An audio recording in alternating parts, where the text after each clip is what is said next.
Good morning, good morning. I am Rodney Glover. I am the candidate for governor of Florida. And I wanted to take a moment today to just give you guys an understanding of some of the things I talk about.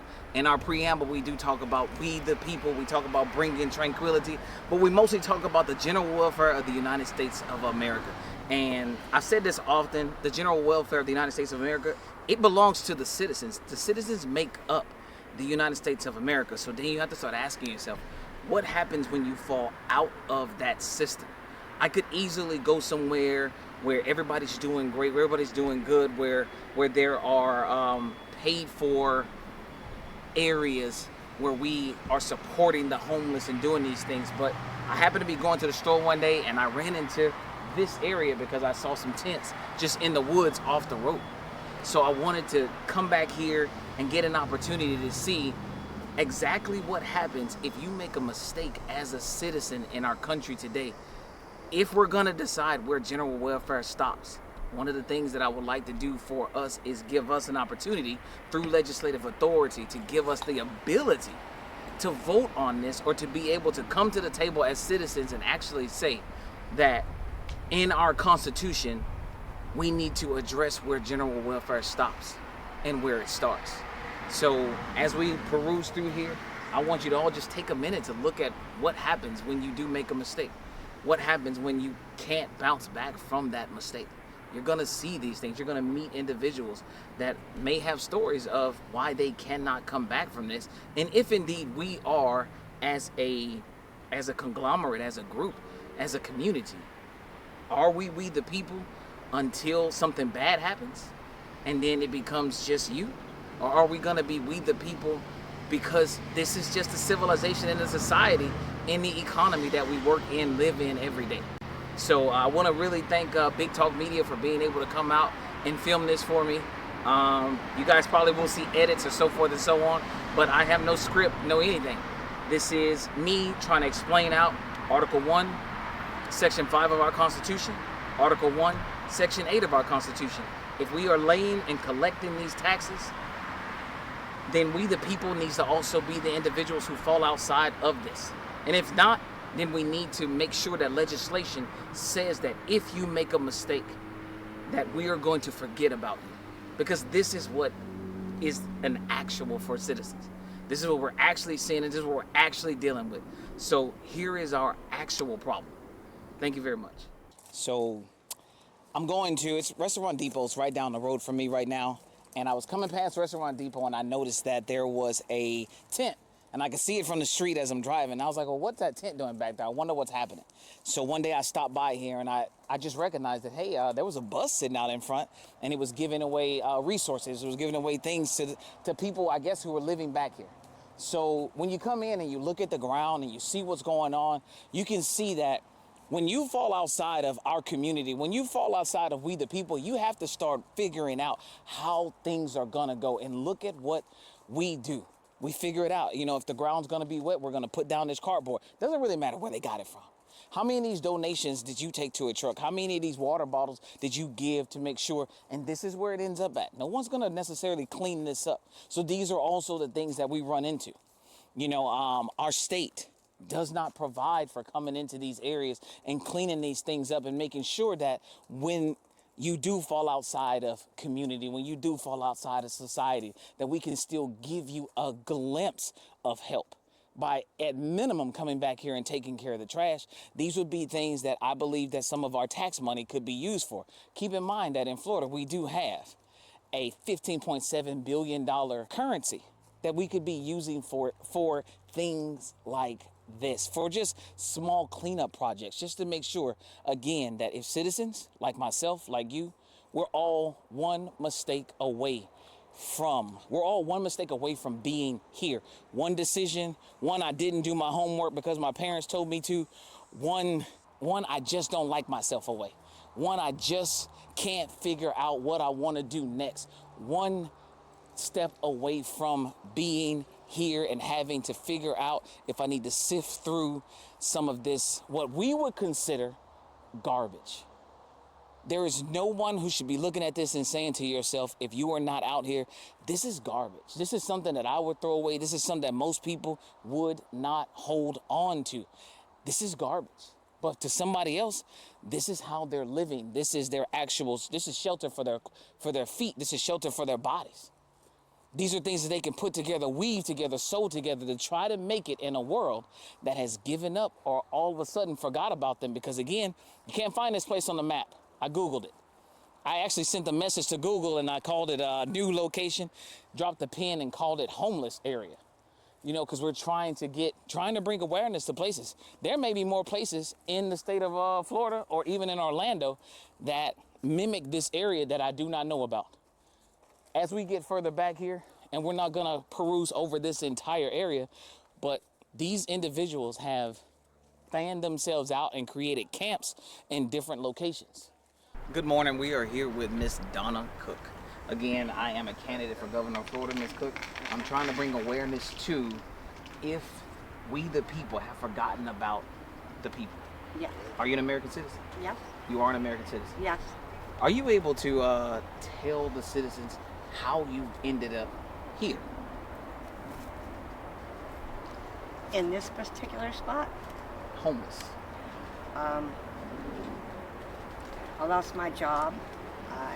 My car got repoed. And I had 4 kids to take care of, and then ended up with a grandchild, and that ended in me up on the streets. And I had to give one of my family members my granddaughter to raise. Understand. What about all the programs that citizens say, well, you know what, Miss Cook, she didn't go for the programs to get her back on her feet. She didn't apply for all of the resources to get back on this path that's supposed to make sure that you did not end up where you actually are right now. And I want to be sure, Miss Cook, you're not AI, are you? No. I just wanted to be sure because I think people need to know. Because individuals will say that maybe you didn't do enough. Right. Maybe you didn't ask the right questions. Maybe you didn't fill out the piece of paper. Right. Maybe you didn't go to these shelters and you didn't sign up for the program to get you back on your feet. Did you do these things? Yeah, and I was gonna go. We were gonna go into a shelter, but the problem I have with shelters is this: you're separated from your. I have a grown autistic son, so he would get out an hour earlier than me in the morning, in a really bad side of town. That ain't happening, Captain. Why did he get out an hour early? I don't know. Then get out earlier than the females. What do you mean? Just help me out here. You don't. When you say get out early, you mean like they don't open the doors, almost like they open the doors an hour earlier from the females.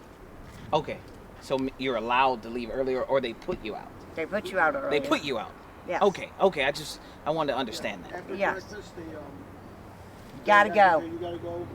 Like, go. Understand. And I can't have that. A lot of the programs that say it works this way, it don't. It don't work the way it's supposed to work. It works the opposite direction. What is that? What is the that? bad homeless are opening it for the good homeless, and the good homeless don't get what they need. They don't get the programs that they need. It seems like it's backwards. It's like, okay, I can mess up. I'll say it that way. You can say it directly. I can mess up and get all the programs I want. But I'm busting my hump and I'm getting thrown in 15 different directions and don't know what I'm supposed to be doing, and I'm not getting none of the help that I need. What is a mess up? Be very direct. Fucked up. In any way, shape, or form. Are you talking about drugs? Are you talking about Drugs, stealing? Are you talking alcohol, about going to jail? stealing, going to jail. It don't matter what. And what it you're is. saying is your experience is that taxpayers, we're paying for programs, and they're not giving them to what you consider the good homeless. They're giving the programs to the people The who ones that do the don't- wrong that things. don't They need know they're it. gonna keep coming back and have you use their program. The ones that are trying to do the right thing and use their programs one time to get out of the situation or move forward, they're the ones that are So the people who are working hard are getting the hardest time to get in these programs. Yes. And the people who are working hard, and I'm gonna gonna take a shot in the dark at this. The people out here who have figured out how to build all this, how to try to figure out these communities, there are different pockets in these areas. I don't understand why you don't take a building that has been shut down, or you know, is for lease or sale or whatever, and make it into another shelter. And let me ask you this: why is Orlando the only place that can have shelters? What, Seminole County can't get one too? They better than us? Okay, why not the other counties? Why can't any other county chip in? Why can't they contribute? It's coming all down on one county, and it's too much. What do you say to people? What do you say to citizens, taxpaying citizens, who haven't fallen out of the system yet? They're working. They're still working. I don't care how many jobs they're working. 1 job, 3 jobs, 10 jobs, whatever. They're still somehow managing. What do you say when they say, well, if we get this building for you, if we get this shelter for you, that we have to give it to you forever? Like, what do you say when someone says, no, I mean, just what are you going to do to get out of it? Right, but when you got a place to live, or at least to sleep, you can turn around and actually work going to other programs, or trying to get your driver's license back, or just an ID, trying to get in for Section 8 housing. A lot of these shelters, you get kicked out so early in the morning, you got enough time to go clean up, get something to eat for in the afternoon, because you got to be standing in line at 11, 12, 1 o'clock. Yep. And you're standing there for 5 hours waiting for them to open the doors, because they only got 26 beds. Yep. So when I was doing that, when I first became homeless, I couldn't get nothing done. I got more done living out in the woods than I did there. But then trying to go to the programs, like she said, you go in circles because you can't get the help you need. Disability is even worse, because I've been trying for the longest, and I'm in a wheelchair and got one hand. I've been stabbed. You guys twice. aren't the first. You guys aren't the first homeless people, though. So you mean tell me, and I gotta be clear on this. I did I joined Navy at 17. I did 22 years. Congratulations. I've never been homeless, so I never knew a homeless schedule. I didn't. You know, I may have visited or did humanitarian work at a homeless shelter before, but they don't sit down with me and break down the schedule and say that, hey, you know, a regular citizen may say, you know what, you got 24 hours in a day. You got 24 hours in a day, but you're trying to make sure that you have shelter to sleep, because it may be raining, it may be a problem, and so your choices, just so I'm clear, are to ensure you don't have shelter later, or ensure you do have shelter, and try to figure out if you ensure you do have shelter, you're limiting your hours to get back into this system. I won't name a shelter. You can name every shelter. I will say that there's one that you have to be in, like you were saying, and you have to wait so many hours to get through. But they don't care if you got a full-time job and you trying to get off these streets.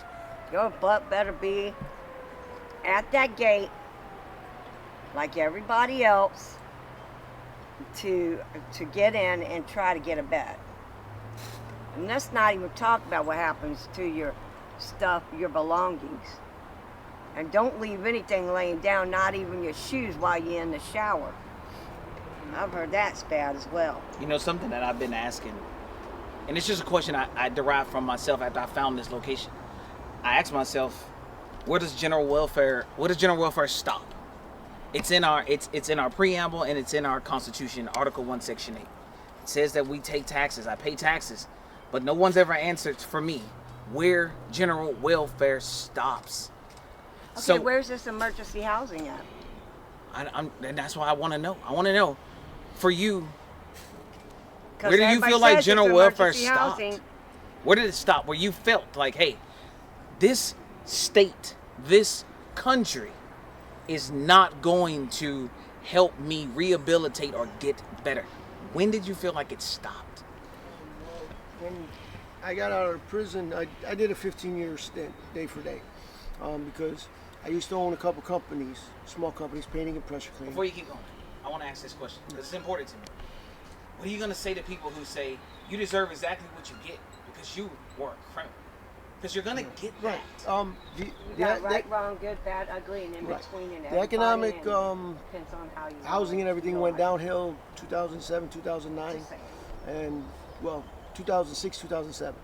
And I made a mistake. I sold a couple pills trying to be able to take care of my fiance, our unborn child, her kid, you know, our house, the business, all that.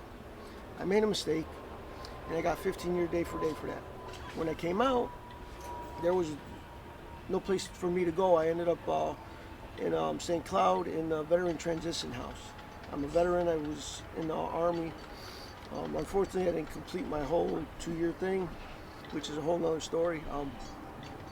And I was in their anger management program as well. Well, that they're supposed to have, but they don't. And even on the website, it says that's one of their programs.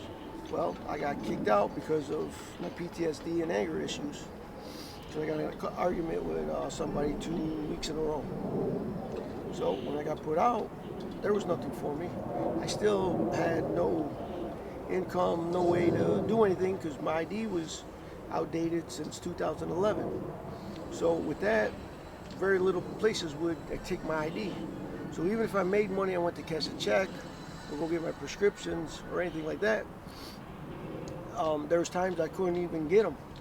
And You can find there isn't a single place that you know of going through the homeless pipeline that would give you an updated ID for free.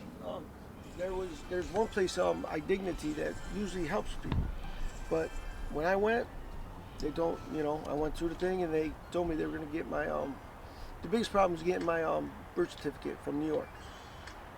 So they said, okay, they're going to help me get that, which should have came in like 4 weeks ago. Still ain't heard from them. But they gave me the papers. They said, okay, with your old ID and your social security card, go to DMV and give them this voucher and we'll take care of it. I go there, do the whole process. She sees my ID from a year ago. She sees my old ID, and she says, okay, let's take your new picture. Takes the picture and everything, and then she says, oh, where's the birth certificate? And because I didn't have the birth certificate, she said that they can't give me an ID. But yet, you see the ID I got, my old ID that came after that, my social security card, everything all matches up.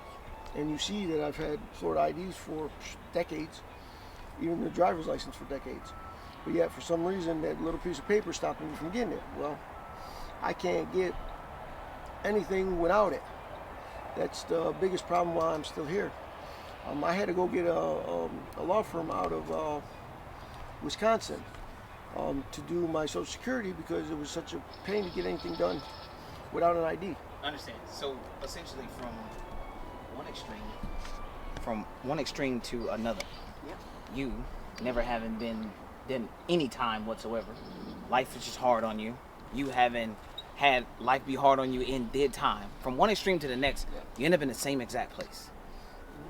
And Nationality doesn't matter. It's the homeless population is hitting everybody. You got families in big houses that are living off their credit cards and can't afford to be there anymore, and are having to downsize or even end up like people like us. well, I went from living in Satellite Beach and 4-acre estate in Turtle Mountain in West Melbourne to being out here. so if you had to, You know, If you this had is to- all new to me. if you had to ask the government, the state of Florida, for any singular thing, and I'm just want to know what you think about it. Stop What is treating the- us like we are. Not here, there's a lot of businesses even locally. They Stop treating us like we don't exist, because we do exist. You have people that have mental health issues that are out here, and they feel more comfortable out here because being around other people like that, it triggers things. you know, you have elderly stuck out here because their family don't want them, and they don't have enough to pay for what do you call those things? Nursing homes. Thank you. Yeah. Everything, it all comes in, it's like a different box. It always comes in a different shape and size. But we are human. We're all human. And it don't matter what color we are, and it don't matter where we come from. None of that matters. Well, it sounds And like you need to pay attention to Florida because, and especially Orlando. well, it sounds like we're about to all be interrupted Yeah. because Oh, of the well, that altercation sounded like earlier. that sounded like It the is. fire truck. Yeah. Because where we are, there's the fire department right by and a couple police departments in different directions. And so you hear them, No, they're especially. coming in right here. They're right here. Oh, okay. Yeah. So we're gonna definitely get out of their way and Yeah. allow them to do whatever it is that I don't know. they're gonna handle from that altercation that happened earlier.